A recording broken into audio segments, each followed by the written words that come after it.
ቅዳሜ ከሰዓት እንደቀጠለ ነው። ባለትዳሮቹ ሰዓት ላይ ደርሰናል። እንግዲህ የዛሬ የባለትዳሮቹ እንግዶቻችን 25 ዓመታትን በትዳር አብረው ዘልቀዋል። ወይዘሮ አይናለም ሹምባ እና አቶ ደረጀ ሁንዴ ይባላሉ። የትዳር ህይወታቸውን ሊያጋሩን እንግዲህ እዚህ ስቱዲዮ ተገኝተዋል። ስለመጣችሁ በጣም ደስ ብሎናል። እናመሰግናለን። እንኳን ደህና መጣችሁ። እንኳን አብራችሁ ኢቢኤስ ፕሮግራም የትዳር አርአያ ናችሁ ብሎ ትዳራችሁን ተሞክሯችሁን አጋሩ ብሎ ስለ ጥሪ ስላደረገልን በጣም እናመሰግናለን። ያው ፈረንሳይ ለጋሲዮን ነው የምንኖረው። የኔና የባለቤቴ ግንኙነት ቀን እንግዲህ ወደዛ ነው የምንመጣው ማለት ነው። አቶ ደረጀ ሰላም ነው ሁሉ ነገር? እግዚአብሔር ይመስገን። ሙያችሁ እንኳን በመንግስት ስራ ላይ እንዳላችሁ እናውቃለን። እንግዲህ 25 ዓመታትን በትዳር ዘልቃችኋል።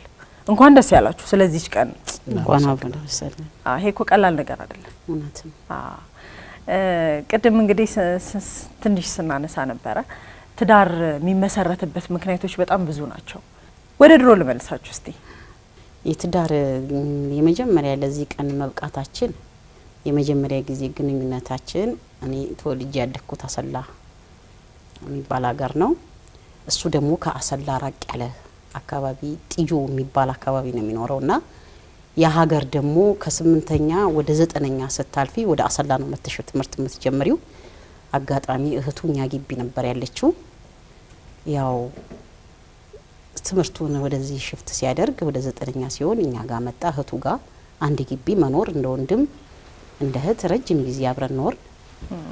እንደዛ እያለ ያው የፍቅር ግንኙነታችን ተጀመረ። ይሄንንማ አቶ ደረጀ ይሄንንማ አንታጫውታን። ምክንያቱም የተከራየህበት ቤት ውስጥ ነው እንግዲህ ሚስተን ያገኘው አይደለ? ያንን ጊዜ አስታውሰን። እንዴት ነው መጀመሪያ ይሄንን ጉዳይ የጀመርከው? እንዴት አሰብከው? እነሱ ጋር አንድ ግቢ ላይ ተማሪ ሆኜ ስንኖር አጋጣሚ ተገናኘን።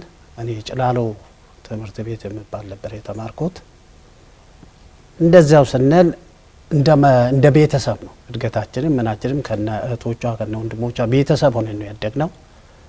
ቅድም እሷ እንደገለጸችው አንድ ግቢ ነን። ያኛው ደግሞ ለትዳራችን መነሻ ሆኗል። አጋጣሚ እንግዲህ ትዳር የሚሰጠው ከእግዚአብሔር ነው። ከዛ ውጪ ደግሞ እህል ውሃ ነው።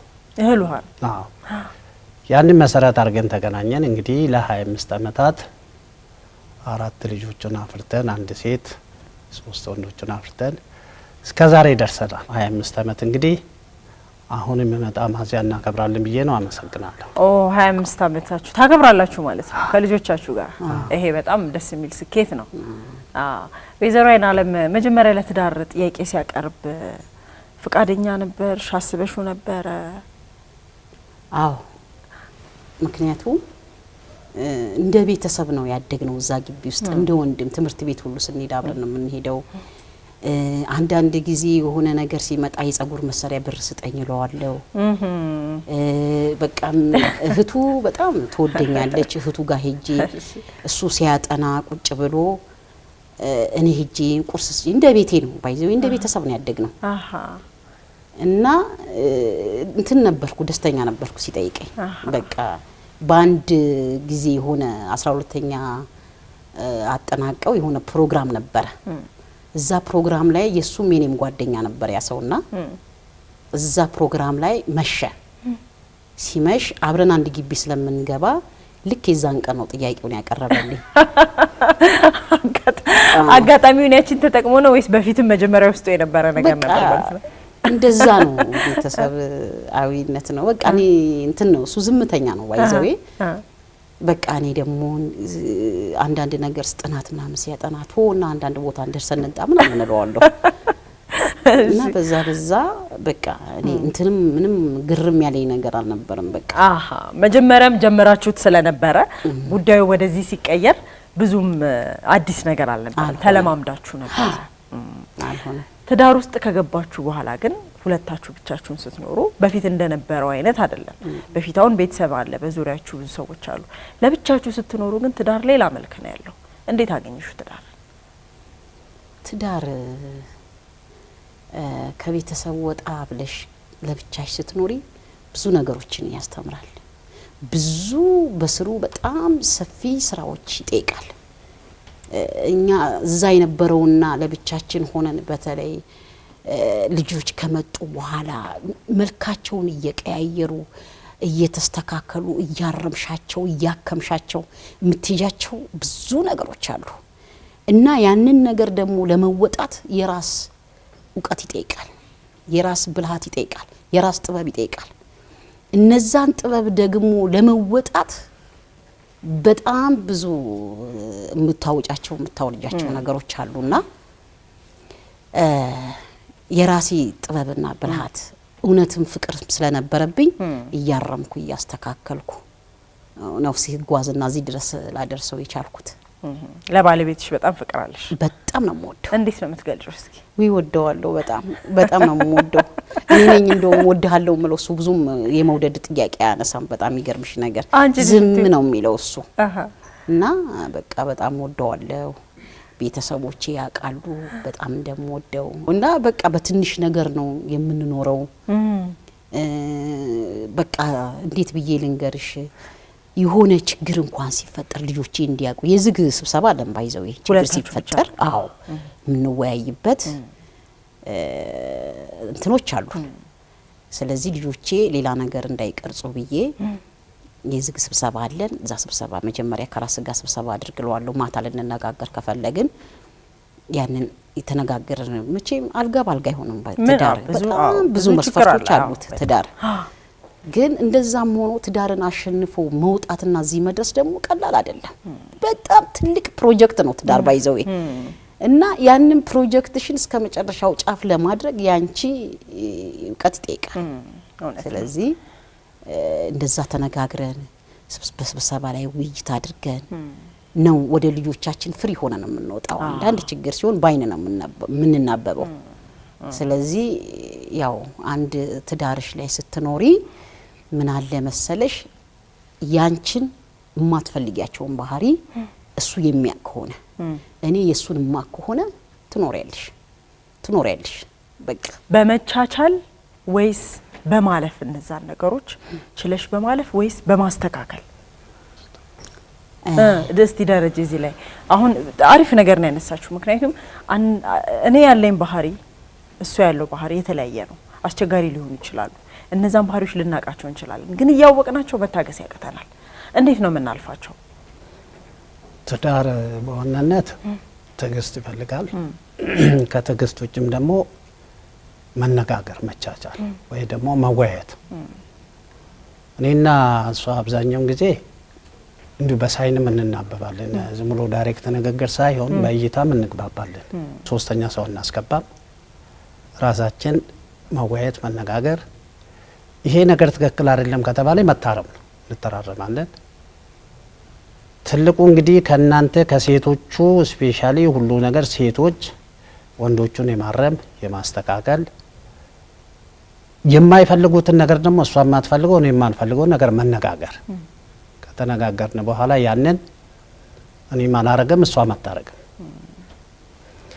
ያልፎ ደግሞ አንዳንድ ጥፋቶች ካሉ ደግሞ እንናበባለን። ይሄ ከዛሬ ጀምሮ መታረም መስተካከል አለበት የምትል ከሆነ ያንን መቀበል ነው፣ ፋክትም ስለሆነ። ግን ማን ኃይለኛ ነው? አንዳንዴ እኮ እሷ ኃይለኛ ነች እሷ ኃይለኛ ነው የሚባል ነገር አለ። ኃይለኛ እሷ ነች። አይናለም ግን ኃይለኛ ትመስይማው እንዲህ ስናይሽ በጣም ምስቂ የምትጫወቺ፣ ቤት ውስጥ ግን ሌላ ኃይለኝነት አለ ማለት ነው። ይሄ ከምን መጣ መሰልሽ? መቼም ትዳርሽ ላይ ስትኖሪ ጠንካራ መሆን አለብሽ። ትዳርና ተቋም ምንም አይነት ልዩነት የላቸው። ተቋምሽን እንደምትመሪ አንድ ተቋም ለምሳሌ 400 500 ሰው በውስጡ ሰራተኞች አድርጎ ይኖራል አይደለም? ስለዚህ አንድ ተቋም በጣም አሸንፎ ለመውጣት በስሩ ያሉ ሰራተኞች እንደ ባለቤት ወይም እንደ ኃላፊው በጣም ጠንካራ መሆን አለባቸው።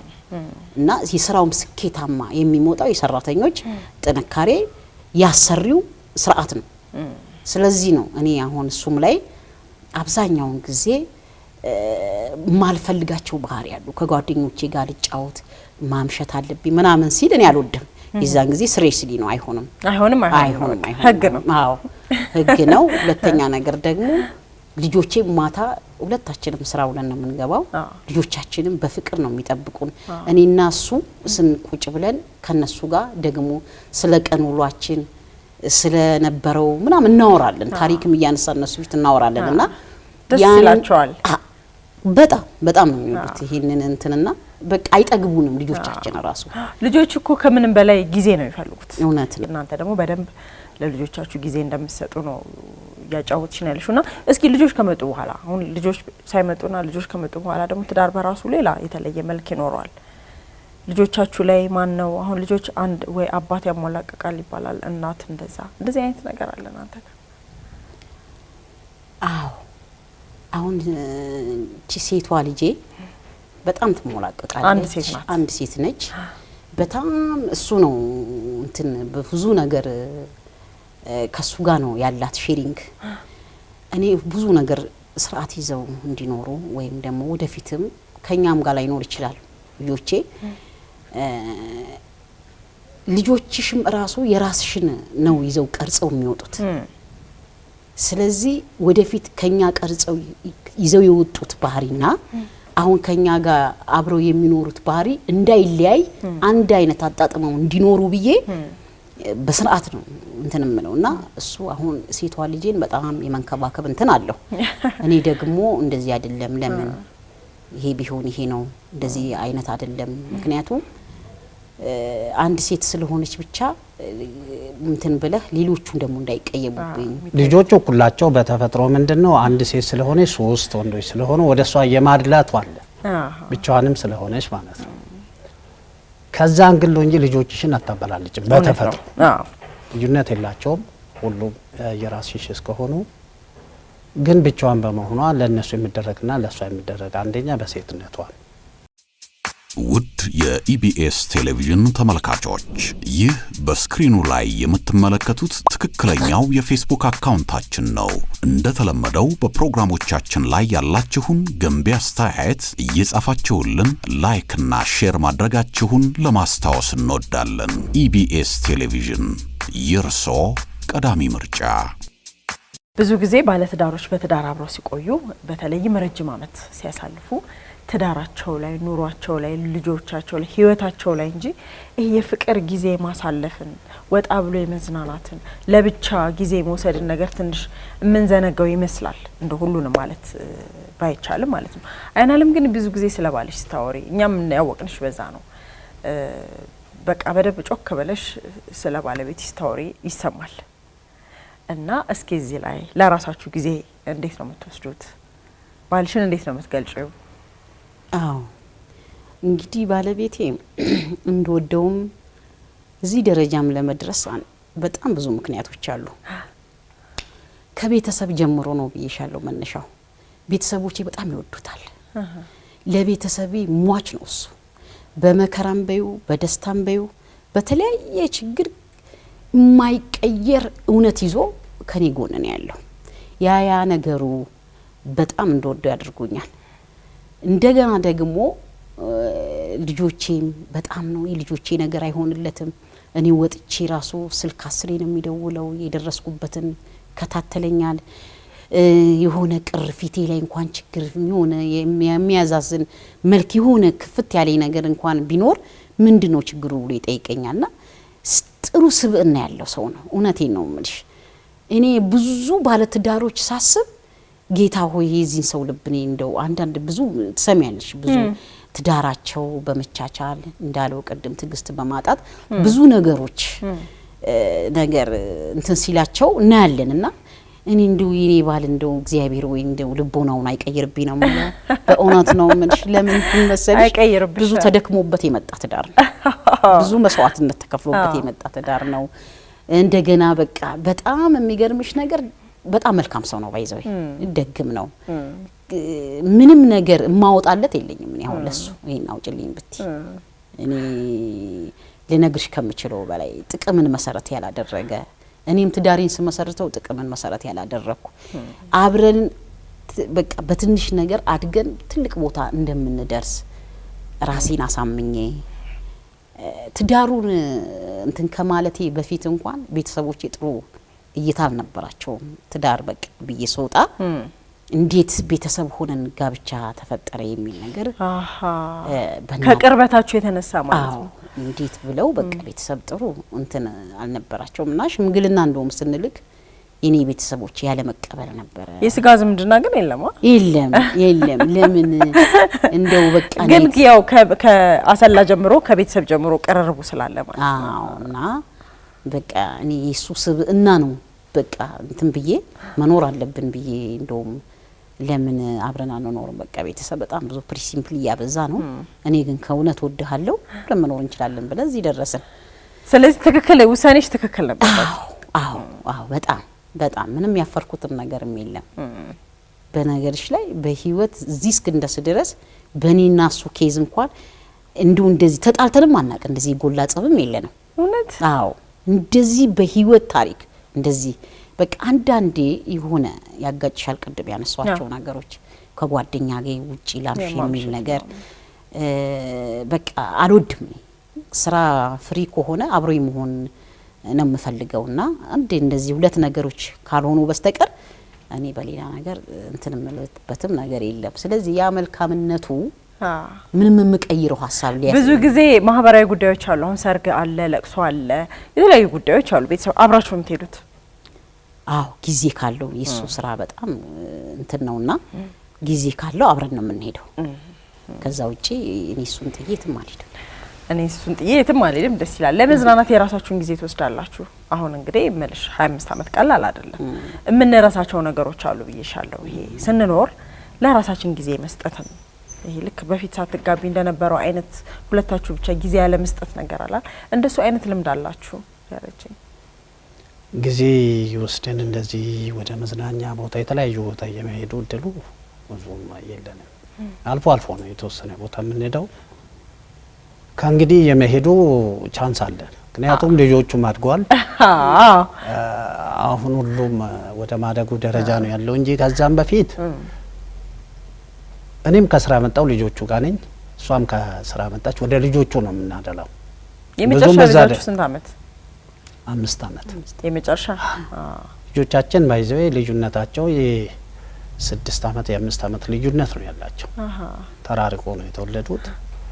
ስለዚህ ያው ትዳራችንም ስናስበው እነሱ ላይ ነው ትኩረታችን አብዛኛው። ከዛ ውጪ የኛ ሀብት አሁን እኛ ትልቁ ሀብታችን ነው ብለን የምናምነው ልጆቻችን ናቸው። ባክግራውንዳችን የተንደላቀቀ ኑሮ አይደለም፣ ውርዶታችን የደረሰ አይደለም።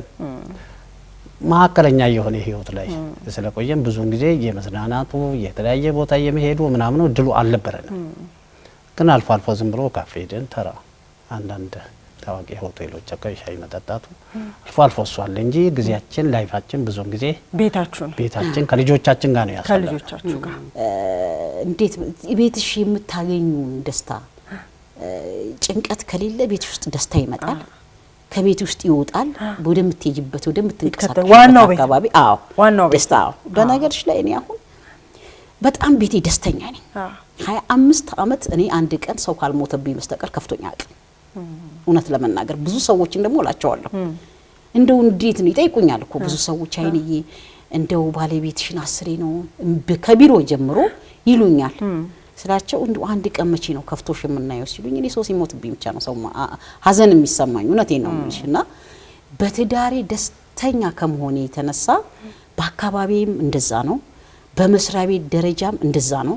ብዙ በቃ ከቤቴ የተነሳ ነው ተቋሜንም በጣም ወዳለው አካባቢ ሰዎችም ጓደኞቼም በቃ በጣም በፍቅር ነው ያ የሆነው። ምንድነው የቤቴ መሰረት ነው። የቤት መሰረት ከፍቶሽ ስትሄጂ አንዳንዴ መስሪያ ቤትሽ ራሱ እኮ ስትቆዝሚባቸው ሁሉ ደስ የማይላቸው ሰዎች አሉ። ይጋባል እኮ ታጋበልሽ ያው በተለይ እንደዚህ አይነት ነገሮች ይስተጋባሉ። እውነት ነው። ይሄ እንዳይሆን ደግሞ እኔ ጠዋት ከቤቴ ሲወጣ ደስተኛ ነው። ያው ተከባብረን ነው ቤትሽ የነበረ ክብር በየቦታው ስትሄጂ በየመንገዱ ስትሄጂ ለሰዎች ስትሰጪ የምታዩ ክብር ደስ ይላል። በመስሪያ ቤትሽ ላይ የምትሰጫቸው ክብር ደስ ይላሉ። ስለዚህ ብዙ ነገር ነው የሚቀርጸው ትዳር። ሽማግሌ ሆናችሁ ታውቃላችሁ? አስታራቂ ሆናችሁ ታውቃላችሁ? አዎ። ዋሽታችሁ ነው የምታስታርቁት ወይስ እንዴት?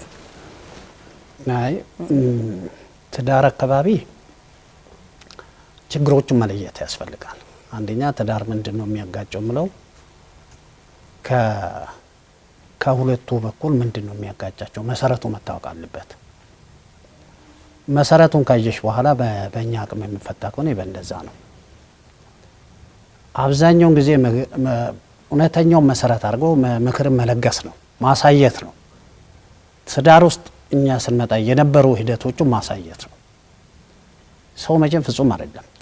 ስለዚህ ይሄ በእንደዚህ መታረም ይቻላል፣ ማስተካከል ይቻላል። ሁለተኛ ደግሞ ሁለቱም ሰው እኩል አይደለም። አንዱ መሸነፍ አለበት፣ አንዱ መቀበል አለበት። ሰው ጥፋተኛ ከሆነ ጥፋቱን መሸንጠት ሳይሆን መማር አለበት። ያንን መሰረት አድርጎ ደግሞ መጨቃጨቅ ሳይሆን መቻቻል፣ መነጋገር ላይ ደግሞ ላያጠፉ ያንን መሰረት አድርጎ መነጋገር ያስፈልጋል። ስለዚህ ብዙዎቹን በእንደዛ ሁኔታ እውነትን መሰረት አድርጌ ነው እኔ ብዙውን ጊዜ ይሄ ዋሽቶይ ማስታረቁ ምናምን ነው እኔ ውስጥ ስለማቅ ነው መሰለኝ እንደዛ አልላቸው። እውነትን ነግሬያቸው ከተስማሙ ይስማሙ፣ ካልተስማሙ ደግሞ ወደሚቀጥለው ስቴፕ ይሄዳሉ። ግን የሚጠቅማቸው ነገር እውነታው መንገር ነው። መቆየት ብቻ አይደለም ደግሞ ለትዳር መሰረቱ የመጣንበት ሰላማዊ መንገድ ሲሆን ነው። የመጣንበት መንገድ ለሌላ አሪያ ሲሆን ነው። የመጣንበት መንገድ ሌላ ሲያስተምር ነው። ከዛ ውጭማ ከዛ በላይ ይኖራል ሰው።